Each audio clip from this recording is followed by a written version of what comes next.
What led to the creation of these amendments? Oh boy, I almost feel like I could go back down memory lane to when I first started in advocacy in 1997. I was an advocate for the Canadian Property Rights Research Institute, and one of the things I've always been frustrated by is that we didn't have adequate protection for property rights in our various bills of right. There wasn't a provision for just compensation in the event that government takes private property for public use. That's one thing I've always wanted to remedy. I've also watched our firearms owners continue to be victimized year after year after year. The federal government should be legislating around the criminal use of firearms, not trying to make our law abiding firearms owners into criminals by just a change of the law. And so we wanted to assert that firearms ownership and usage is a value in Alberta. And then, of course, we wanted to make sure that we were addressing some of the grave issues that came about as a result of the COVID pandemic, where people felt like their bodily autonomy and the right to make their own medical choices were not being respected. And as well, wanted to protect free expression rights. There are many, many people who felt shouted down and canceled in the public square. And we want to make sure that people know that their Alberta government is not going to do that to them, that we're going to protect their rights. Well, we've seen a lot of that in federal circles for sure. Some of the bills that are going through. Look, you may have just addressed this, but I'd like to follow up anyway. How will this, in your hope, in your vision, help shape the future of Alberta differently? Well, a couple of things I'd say is I don't I want to see and test whether or not the federal government has gone too far in its application of the criminal law. We know that they did when they overreached with things like Bill C-69, that No More Pipelines bill, when they overreached by declaring plastics toxic. Part of it is that they use this criminal law power that they have, and the courts have said, wait a minute, that's not an appropriate use of it. Well, property and civil rights are the purview of the provinces to regulate.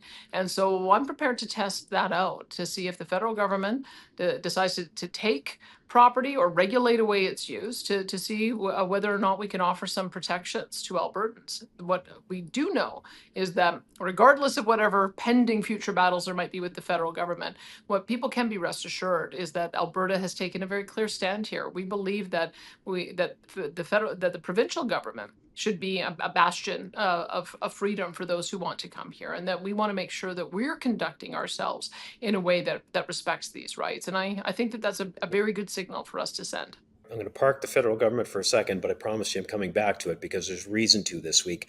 First, though, the unprecedented school announcement that Education Minister Dimitrios Nicolaitis and yourself made in the province. This is something when you add up the numbers.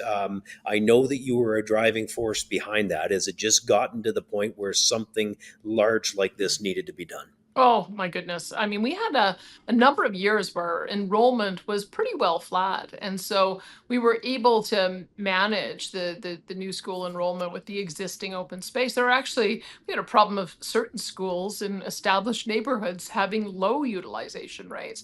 Well, in the last year or so, we've had 50,000 newcomers come to Alberta this year, 200,000 who came in 2023. And as a result, our classrooms are bursting at the seams almost uniformly across the entire province, but especially in our large and mid-sized cities. And so we knew that in order to be able to catch up and keep up with that, we have to accelerate some of the existing projects that are on the table with construction dollars. And we also have to work with the municipalities to get more of those sites available so that as soon as they're ready, we're able to put shovels in the ground. So that's what we've challenged our school boards and our municipalities to do, is work with us. We want to get 30 schools built this year, 30 next year, 30 the year after that, and then within 7 years have 200,000 new school spaces, including support for alternative deliveries of education too, like our charter schools. And we'll see what kind of proposals come in with our independent schools as well. We want to make sure that we're supporting all types of choice for parents as they're making the decisions of what's best for their kids. Well, it is bold, but boy, parents sure seem to be receiving the news well. You should know, by the way, your education minister, Dimitrios Nicolaitis, is standing by. We're going to talk to him and flesh this out in a few more minutes and talk a little bit more about it. Hey, cost of living is such an issue for Albertans. You're introducing the rate of last resort to apply to utility bills. What is it, and how does it work? The rate of last resort, people called it the regulated rate option before, but we're actually calling it what it really is. When you think, wow, rate of last resort, that must be the worst rate. That's kind of what we want people to think, because we want them to shop around. We want them to look for a better rate. We want them to be mindful about what they're choosing. Because what has happened is that there's been a false sense of security that has happened over the last 30 years or so with the regulated rate option where people think they're protected. And as a result, when we saw that rate spike to an unprecedented level of 32 cents a kilowatt hour last summer, people got hurt. It was really hard for a lot of people who were on fixed income and low income. And we don't ever want to see that happen again. So we are naming it properly so people are given the signal that they should shop around because there probably is a better rate to be had, but also providing some stability and protection for those who just want a default rate, who don't want to spend the time on it. They'll probably end up paying a couple cents premium, but they'll at least have stability from month to month and year to year so that they don't end up with those huge spikes in their power bills again. It's hard for residents. It's hard for small businesses. It's even hard for some of the large electricity users where they were timing when to be in operation based on what their power rates were. And we shouldn't have that. Electricity prices should be one of the Alberta advantages that we're able to offer by being able to have stability and affordability. All right, promised you one question on the federal government. Here it is. The federal government taking yet another shot at the energy industry yesterday. Uh, Federal Natural Resources Minister Jonathan Wilkinson, I believe he said that we were winding down in the oil and gas industry, and production will be, winding down over the years ahead. That's a pretty alarming statement to make, not just for Albertans, but I think for Canadians in general, and probably people around the world who rely on energy.